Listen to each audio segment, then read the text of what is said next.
संविधान 129 सुधारणा विधेयक 2024 आणि केंद्रशासित प्रदेश कायदा सुधारणा विधेयक 2024 या अनुषंगाने आयोजित संयुक्त समितीच्या अभ्यास दौऱ्यानिमित्त मुंबईतील ताज हॉटेलमध्ये एक महत्त्वपूर्ण बैठक पार पडली। या बैठकीत निवडणूक आयोगाच्या अधिकार क्षेत्राशी संबंधित विषयावर व्यापक व मुद्देसूद चर्चा झाली। विधान परिषद उपसभापती डॉक्टर नीलम गोरे यांनी यावेळी स्पष्टपणे सांगितले की निवडणूक आयोगाच्या कार्यक्षेत्रातील बाबींवर चर्चा करताना दिशाभूल करणारी विधाने करण्याऐवजी वस्तुनिष्ठेने आणि शिस्तबद्ध पद्धतीने संवाद साधणे अपेक्षित आहे।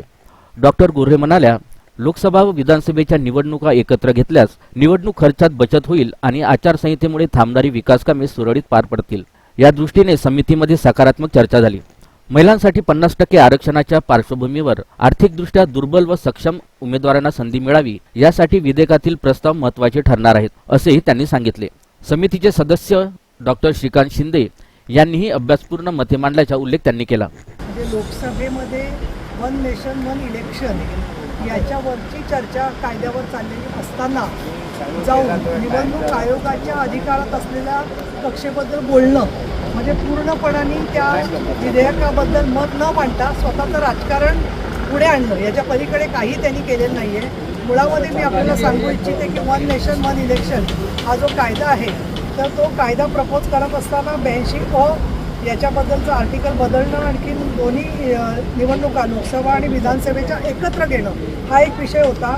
दुसरं म्हणजे article 83 duration of the house of the parliament म्हणजे लोकसभेचं किती कालावधीचा असावं कार्यकाल आणि 172 म्हणजे विधानसभांचा कार्यकाल काय असावा याच्या संदर्भातली चर्चा होती। त्या चर्चेच्या मध्ये संपूर्णपणाने मुद्दे जे आले त्याच्यात मी स्वतः असं म्हणलं, पहिली गोष्ट की आमची जी शिवसेना आहे माननीय एकनाथजी शिंदे यांच्या नेतृत्वाखाली आम्ही काम करतो, त्याच्यात या कमिटीमध्ये खासदार श्रीकांत शिंदे सुद्धा आहेत आणि एकदम लोकसभा आणि विधानसभेच्या निवडणुका जर का पार पडल्या तर खर्च आटोक्यात राहील, आचारसंहितेचा कालावधी कमी असल्यामुळे विकास कामांमध्ये अडथळे येणार नाही आणि अगदी महत्त्वाचं म्हणजे नारी शक्ती वंदन विधेयक 2029 पासून लागू झाले असल्यामुळे जो आर्थिकदृष्ट्या बाहुबली नाही आहे अशा उमेदवाराला काही वेळेला मुद्दामून पाडून टाकलं जातं। तर प्रत्येक पक्षाचे जे लोकसभा आणि विधानसभेचे उमेदवार असतील त्यांना दोघांना एकमेकांचं सहकार्याने काम करावं लागेल आणि त्याचा फायदा या 50%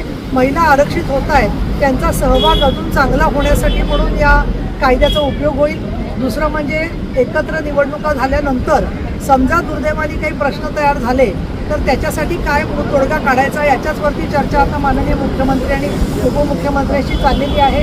आणि तिसरं महत्त्वाचं म्हणजे स्थानिक स्वराज्य संस्थांच्या निवडणुका लोकसभा आणि विधानसभेच्या निवडणुका झाल्या एकाच वेळेला की 100 दिवसाच्या आत घ्यायच्या आहे, त्यामुळे याबद्दलची चुकीची माहिती पसरवण्याचं काम कोणी करू नये। याचा कायदा जो आहे त्या कायद्याच्या प्रती ज्या आहेत त्या आमच्याकडे उपलब्ध आहेत, तुम्हालाही मिळाल्या असतील, नसतील तर आम्ही तुम्हाला ते देतो। परंतु सर्व सदस्यांचं म्हणणं ऐकून घेऊन अनेक मुद्द्यांच्यावरती चर्चा आज झाली आणि श्री चौधरी हे जे अध्यक्ष आहेत कमिटीचे त्यांनी आमचं स्वागत केलं आणि आमचं म्हणणं अतिशय चांगल्या प्रकारे ऐकून घेतलं। जनतेच्या दरबारामध्ये ज्यांना पसंतीची मोहर मिळाली नाही अशांनी रडीचा डाव म्हणून बॅलेट पेपरचा मुद्दा भलतीकडे काढला, म्हणजे डोक्याच्या डॉक्टरकडे जाऊन नखाचं आजार दाखवणं असा प्रकार उभाठाने